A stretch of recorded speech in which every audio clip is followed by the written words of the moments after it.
नमस्कार, commodity roundup में आपका स्वागत है। सबसे पहले बात करते हैं इस वक्त सोने की। फिर से सुर्खियों में आ चुका है। घरेलू बाजार में इसकी कीमतें 29,000 रुपए के पार चली गई हैं। पिछले एक महीने में करीब 1,000 रुपए की तेजी आ चुकी है। दरअसल ग्लोबल मार्केट में इसका दाम 5 महीने के ऊपरी स्तर पर चला गया है। कॉमेक्स पर ये इस वक्त $1275 के आसपास कारोबार कर रहा है। इस साल सोने में करीब 10% की तेजी ऑलरेडी आ चुकी है। सीरिया में तनाव के बाद अब उत्तर कोरिया पर अमेरिकी राष्ट्रपति ट्रंप के ट्वीट्स के बाद सोने की तेजी को हवा मिली है। सोने में फिर से सेफ हेवन डिमांड बढ़ती हुई दिखाई दे रही है। लेकिन सवाल अब ये है, क्या और चमकेगा सोना? क्या इस दर पर खरीदने से होगा फायदा? सोने की चाल को देखकर आज सभी ये सवाल कर रहे हैं और यही समझने के लिए हमारे साथ बड़ा पैनल है एक्सपर्ट्स का। हमारे साथ जुड़ रही हैं रेलिगेयर कमोडिटीज की सुगंधा सचदेव, कमोडिटी गुरु जी चंद्रशेखर और दुबई से एमिरेट्स एनबीडी के कमोडिटी मैनेजर धर्मेश भाटिया। आप सबका बहुत बहुत स्वागत है। सुगंधा, सबसे पहले बातचीत आपसे शुरू करते हैं। एक महीने पहले तक सोने में इतना स्पेक्टेकुलर रन आने की किसी को उम्मीद नहीं थी, लेकिन जियोपॉलिटिकल सिचुएशन जिस तरह से तेजी से बदली है उससे एक बढ़त जरूर मिली है। लेकिन सवाल ये है कि क्या ये टिकाऊ है, ये तेजी टिकाऊ है? Good morning Mugdha. यस, मुझे लगता है ये तेजी टिकाऊ है। प्राइसेस ने लोअर लेवल्स पर एक स्ट्रॉन्ग बेस बनाया है। अगर हम इंटरनेशनल मार्केट्स की बात करें तो $1,200 के लेवल्स पर प्राइसेस ने एक बहुत स्ट्रॉन्ग बेस बनाया और वहीं से हमने प्राइसेस में एक्सपर्ट आते हुए देखा है। At the moment lot of factors are supporting the upside in gold prices. First, as you also mention, the political tensions, the geopolitical tensions. US might take a military action against North Korea amid the military strikes, missile test by North Korea. इसी वजह से काफी flight to safety हमने देखी है gold की तरफ आते हुए और इन्वेस्टर्स डंप कर रहे हैं रिस्क एसेट्स को and they are seeking safe haven in gold. इस वजह से मुझे लगता है first factor which is favouring the outlook for gold prices. Fed chair Janet Yellen ने मेंटेन किया है that Fed is likely to hike interest rates gradually, so that gradual path is also likely to support gold prices going forward. और साथ ही साथ market में tension बनी हुई है ahead of the outcome of France presidential elections, जिसका first round का outcome आएगा 23 अप्रैल को, जिसकी वजह से भी मुझे लगता है मार्केट में नर्वसनेस बनी रहेगी और ये सारे फैक्टर्स अभी गोल्ड के आउटलुक को फेवर कर रहे हैं। अलॉन्ग साइड जो हमने एक स्लाइड आते हुए देखी है डॉलर इंडेक्स में in the first quarter of this year, That is another factor which is favoring the outlook for gold. मुझे लगता है आने वाले दिनों में prices as long as they are holding this level of $1,200, आने वाले दिनों में फर्स्ट लेवल रहेगा हमारा $1,283 और प्राइसेस अगर उसको भी ब्रेक करते हैं तो हम एक एक्सटेंडेड रन देख सकते हैं towards $1,325 in coming days itself. और अगर मैं ओवरऑल ईयरली आउटलुक की भी बात करूं तो मुझे लगता है अभी जो अनसर्टेनिटी बनी हुई है इन केस इट सस्टेन्स सो हम एक फर्दर रैली भी देख सकते हैं प्राइसेस में towards 1370 which is a major resistance for prices. Okay, लेकिन सुगंधा एक सवाल यहाँ पर है, 10% की तेजी इस साल सोने में आ चुकी है। अगर कोई इन लेवल्स पे सोना खरीदता है तो क्या लॉन्ग टर्म के लिए वो फायदेमंद होगा?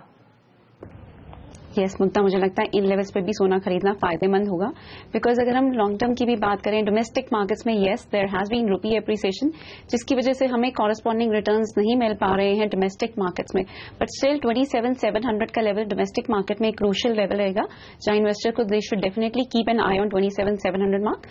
बट यस हायर साइड में once we see a break of 29,550 levels on the higher side, मुझे लगता है एक एक्सटेंडेड रन देखने को मिल सकती है for a longer term perspective towards 31,500 levels. So यहां से हम अच्छे रिटर्न्स एक्सपेक्ट कर सकते हैं from a longer term perspective. Chandrashekhar ji भी जुड़ रहे हैं हमारे साथ। गुड मॉर्निंग सर, आपसे ये सवाल है, जियोपॉलिटिकल टेंशन बढ़ रही है, यूएस जिस तरह से इस वक्त बातचीत कर रहा है वो एक थोड़ा सा कन्फ्रंटेशन मोड में दिखाई दे रहे हैं, तो ऐसे में क्या आपको भी लगता है आगे और सपोर्ट मिलेगा सोने को? अब जो तेजी आई है वो खास करके 3 कारण है उसके, मगर द लेटेस्ट कारण ये है ये जियोपॉलिटिकल टेंशंस। मगर टिपिकली ये जो जियोपॉलिटिकल टेंशंस का असर काफी शॉर्ट टर्म ही होता है। एक बार ये टेंशन कम हो जाता है तो मार्केट में करेक्शन देखने को मिलता है। तो सवाल ये है कि या ये टेंशन बढ़ेगा या कम होगा, उस पे हमें स्पेकुलेट करना मैं उचित नहीं समझता हूं, क्योंकि हमें पता नहीं क्या टेंशन बढ़ेगा या टेंशन कम होगा। मगर टेंशन जैसे कम होता है और मैं समझता हूं होने का संभावना, टेंशन कम होने का संभावना ज्यादा है, तो एक करेक्शन आना चाहिए। मगर दूसरा दो कारण है गोल्ड का जो अभी तेजी हमने देखा है जियोपॉलिटिकल डेवलपमेंट के अलावा। एक है कि यूएस इंटरेस्ट रेट्स जो मार्च महीने में फेड ने बढ़ाया, अब जून में बढ़ने का संभावना बहुत कम दिखाई दे रहा है, क्योंकि उनका जो मैक्रो डेटा है इतना ज्यादा सपोर्टिव नहीं निकल रहा है। तो शायद जून में रेट हाइक नहीं होगा, शायद वो होगा सितंबर में। तो तब तक लिक्विडिटी मार्केट में बना रहेगा। तो एक कारण सपोर्ट मिल रहा है सोने को। दूसरा एक कारण है डिमांड। भारत में और चीन में पिछले 2 महीने का 3 महीने का इंपोर्ट का आंकड़ा देखोगे तो this is a very positive demand trend in 2 of the major markets of the world.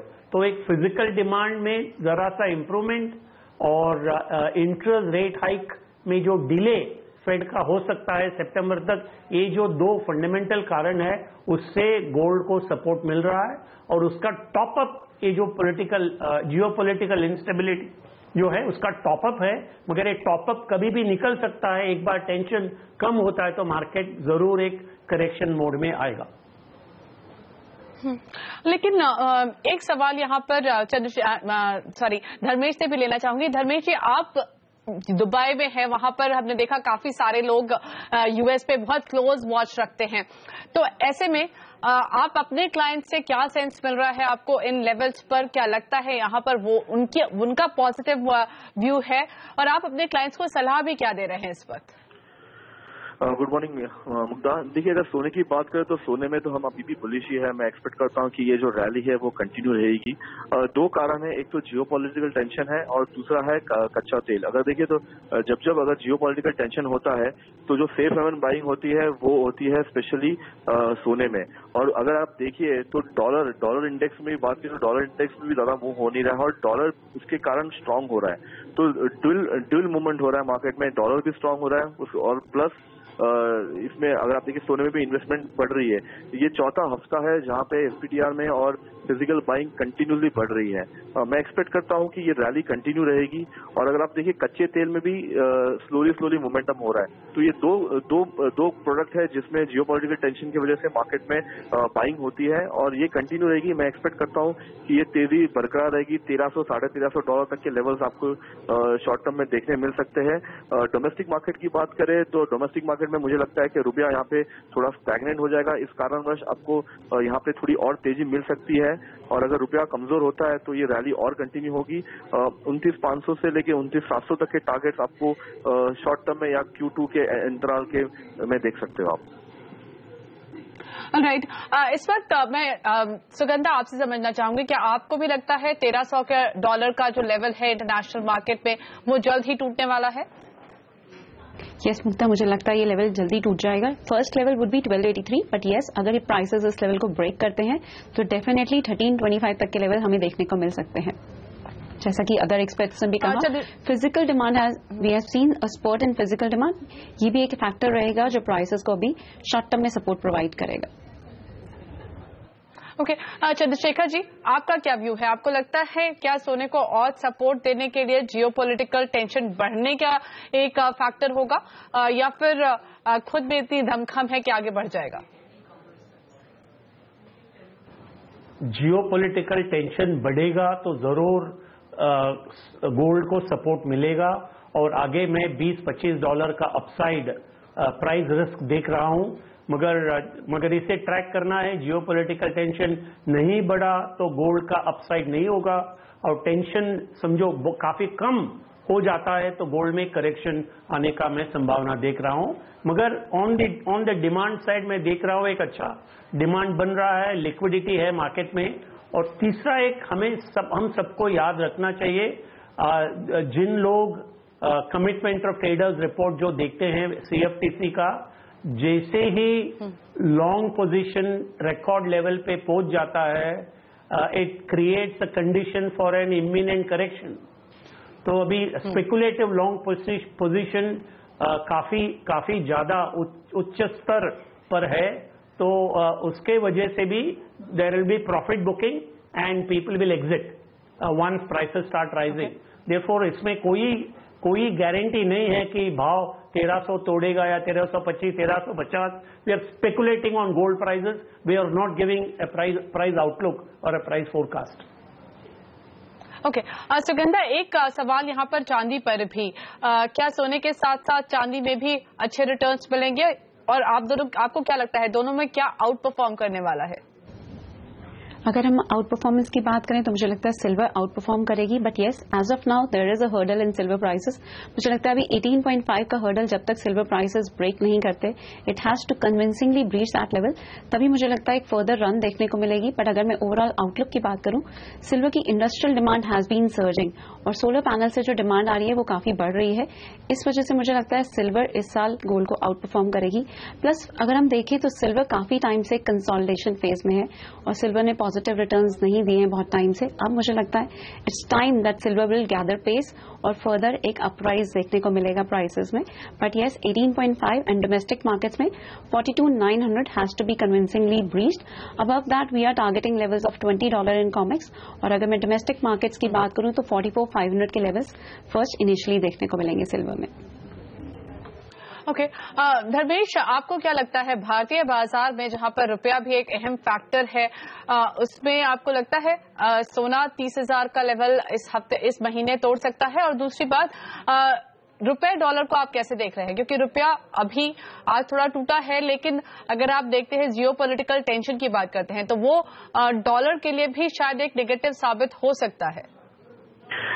देखिए मुक्ता जी, अगर आप देखें तो जियो पॉलिटिकल टेंशन जब जब होता है तब डॉलर बाइंग ज्यादा होती है. डॉलर अगर आप देखिए 2007 के भी जो क्राइसिस हुए थे, धर्मेश अभी मैं इसलिए बोल रही हूँ बिकॉज येन को काफी सपोर्ट मिला. हमने कल देखा जब ये खबरें आई उसके बाद येन काफी स्ट्रांग हुआ. दैट्स व्हाई आई थॉट कि मे बी डॉलर में भी शायद लोग हाथ खींचे इस बार. नहीं, येन अगर आप देखिए, येन अपनी इसकी जो इकोनॉमी है वो कम्प्लीटली डिफरेंट इकोनॉमी है. येन को आप बाकी सारे करेंसीज को कंपेयर नहीं कर सकते. अगर आप देखिए तो येन स्पेशली फंडामेंटली डिफरेंट मूव करता है. बाकी सारे करेंसीज की बात करें, आप बॉन्ड बाइंग बात करें तो सबसे ज्यादा जब भी जियोपॉलिटिकल टेंशन आता है डॉलर सर्ज होता है, डॉलर में बाइंग आती है. और अगर आप देखिए कोई भी करेंसीज डिवैल्यूएट होने लग जाता है एक्सेप्ट फॉर डॉलर, तो डॉलर फॉर्मलेस हमेशा रहेगा. और अगर आप देखिए 2000 IT बबल हुआ था, 2008 की जब क्राइसिस हुए थे तो 20% के रिटर्न बॉन्ड डॉलर बॉन्ड ने रिटर्न दिए थे. तो ये मार्केट में सिर्फ येन को छोड़ के बाकी सारे करेंसीज में आप देख सकते हो कि डॉलर हमेशा स्ट्रांग होता है. और अगर आप इसके वजह से अगर आप देखिए जो सेफ हेवन बाइंग है सिर्फ दो प्रोडक्ट में होता है, एक डॉलर और दूसरा है गोल्ड. मैं थोड़े चांदी में बेरिश हूँ. मुझे लगता है इंडस्ट्रियल डिमांड इतनी है नहीं मार्केट में और मैं एक्सपेक्ट करता हूँ कि चांदी वीक होगी. और रही इंडियन INR की बात है तो इंडियन इकोनॉमी काफी फर्म है, फंडामेंटली फर्मनेस में बरकरार है. बट इसमें जो डॉलर हैमरिंग देखने मिली थी लास्ट 1 से 2 हफ्ते के बीच में, अभी यहाँ पे थोड़ी सी एक कंसोलिडेशन फेस में आई है. बट अगर इंडियन मार्केट में जो एग्रीकल्चर कंट्री है, अगर इंडिया में रेन अगर जो बारिश की जो मात्रा है वो प्रॉपर हुई तो आपको फिर से रुपए में स्ट्रांगनेस देखने मिल सकती है. क्योंकि अभी कोई भी 3 महीने में कोई भी न्यूज नहीं है. ओनली एंड ओनली न्यूज जो है मार्केट में इफेक्ट कर सकता है वो है इंटरेस्ट रेट चेंज. अगर इंटरेस्ट रेट चेंज होता है तो डेफिनेटली थोड़ी सी जिटरिंग हो सकती है सोने में. बट ओवरऑल सेंटिमेंट में काफी बुलिश हूँ. ऑल राइट, धर्मेश और चंद्रशेखर जी, आप दोनों का बहुत बहुत धन्यवाद समय निकालने के लिए और इस चर्चा में हमारे साथ शामिल होने के लिए. सुगंधा बनी हुई है हमारे साथ. हम लेते हैं यहाँ पर एक छोटा सा ब्रेक.